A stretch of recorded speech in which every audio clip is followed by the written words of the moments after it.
Welcome to the Shrink Wrap Show. I'm Pam Hernandez-Kaufman. And I'm Tahliah Peak.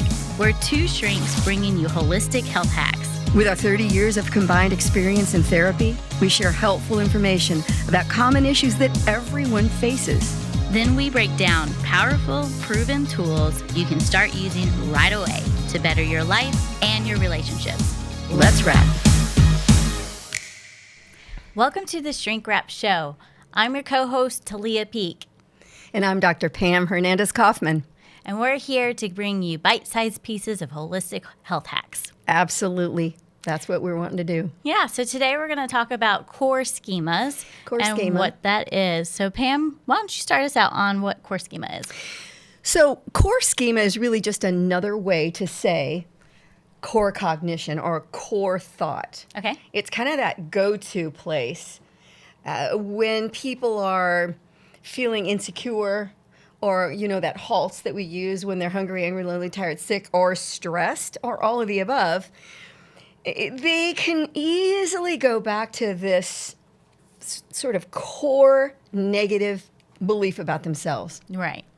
So let's walk through like cognitive behavioral therapy real quick. So Okay. We're going to rewind a little bit. Cognitive loop is your thoughts and how it affects your beliefs, how your beliefs affects your feelings, and how your feelings affect your actions or your behaviors. And those action behaviors have consequences. Exactly. So how does that fit in whenever you have like a negative thought about yourself? Walk us through a core schema that is negative. 100%. So we're not born feeling bad about ourselves. In fact, we're born feeling pretty great about ourselves. Piaget said that we would be egocentric. We'd only have one view, and we have to be that way as babies, Right. or we can't get our needs met, right? So if I care about, oh gosh, I really don't want to bother anybody. It's 2 a.m, but I'm wet. It's 2 a.m, and I'm really hungry. Yeah. But I'm going to just wait until 8 a.m., Yeah. right, to not be a bother. We would die. Right. And so this is part of what we have to be. We then outgrow it, right? But when negative things happen, negative messaging, negative experiences, traumatic experiences happen from especially 0 to 5, it's easy for a child to, instead of feeling good about themselves, feeling bad about themselves. And all it takes is sort of one experience, and then that just forms a little bit of a seed. Yeah.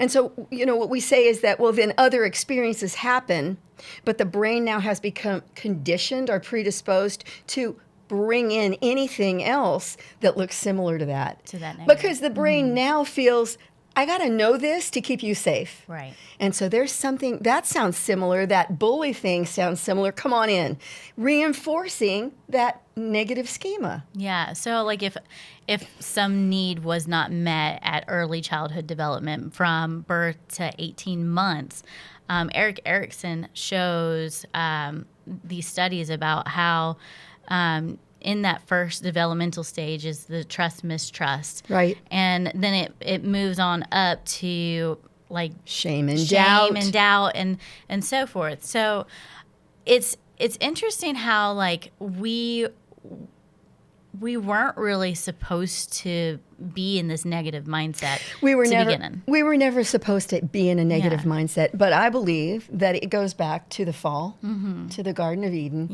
where shame first entered, and the first concept of, I'm bad. I did something bad. Therefore, I am bad. Right. Therefore, God is mad, Yeah. or, you know, needing me to make amends or to appease him, or whatever the case might be. So it's easy for a child to then adopt, because of something that went missing for them, or something that got said or intimated, to adopt a negative sense of self. Yeah. And again, they're going to bring in all of those similar messages until we bring in a contradiction. Right. And so there needs to be other positive messages to balance out the negative ones. And when kids go through what we call pruning, synaptic pruning, the brain is going to sort of empty itself of some of the excess. Yeah. And if there's more positive, there's positive left. If there's more negative, there's negative left. Right. So it's like that concept of for every one negative thing, 5 positive things to correct it. We need a ton of positives to Yeah. counteract any Yeah. negative. So that core schema can be changed, Yeah. but it has to be intentionally changed and it has to be worked on. Right. Because other things are happening in the kid's life. Yeah. Right? It isn't just the I didn't get a good grade, or there was a person who was mean to me, or I wasn't able to hit the baseball and I lost the game for Yeah. my team. Other things are happening, good things. But the brain needs to become opened to accept them. The positive things, Yeah. like making the soccer team, or Yeah, I made the soccer team, and that needs to be reinforced. Right. That needs to be encouraged. There needs to be somebody, Right. something come along to contradict the other core schema, Right. so that then this can begin to make a shift yeah. for the kid. So It's possible. Let's talk about that shift. What is your tip today for helping us get out of that negative core schema?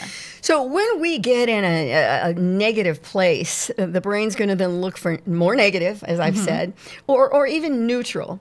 So we've got to bring in positive instead. Yeah. So the hack would be, start saying positive things. Yeah.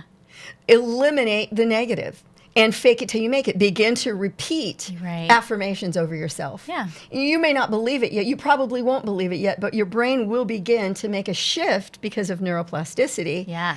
If it's repetitive. Right. So we need some repetition over time to develop a new cognition or a new thought Yeah. about ourselves. So let's do that.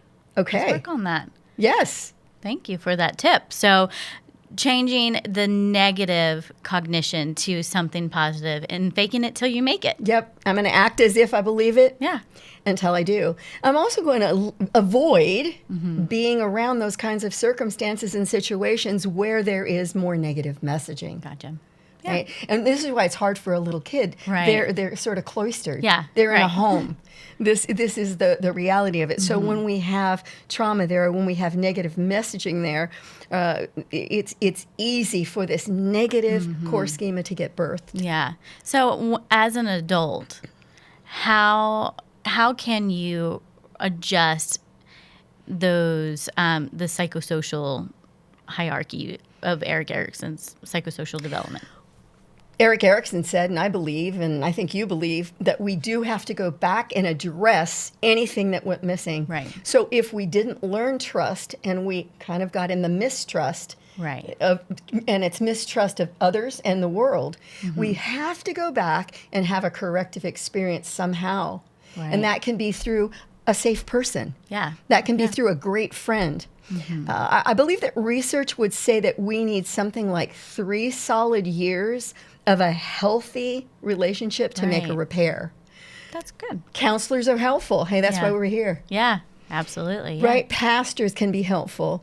Like, again, just a somebody to contradict the other and build in that trust. Building that trust again. And then continue down, right? Address that shame and Yeah. doubt, that guilt, and continue to bring that child. Because you could have a child who is 18, who didn't do any Right. of the other steps. They haven't Yeah. gone through anything. So they can't necessarily Yeah. be successful in the stage they're in now, which is differentiation of self. Right. Or the discovery of Identity. who am I. Or even intimacy and Or even young adult, intimacy. right? Because Yeah. they really don't feel safe Right. with themselves and with others. Yeah. So we're talking about a repair that's really important and that's possible. Yeah. I'm Dr. Pam, and this is Tahliah Peak, and we're here with the Shrink Wrap Show. Join us next time, and please use this hack Yeah. to help you. Have a good one. We're so glad you joined us today on the Shrink Wrap Show. If you enjoyed this episode or found it helpful, remember to hit the subscribe button, the like button, and share the show with people you care about. Also, your feedback is valuable, so leave a comment, question, or suggestion, and we'll see you next time On the Shrink Wrap Show.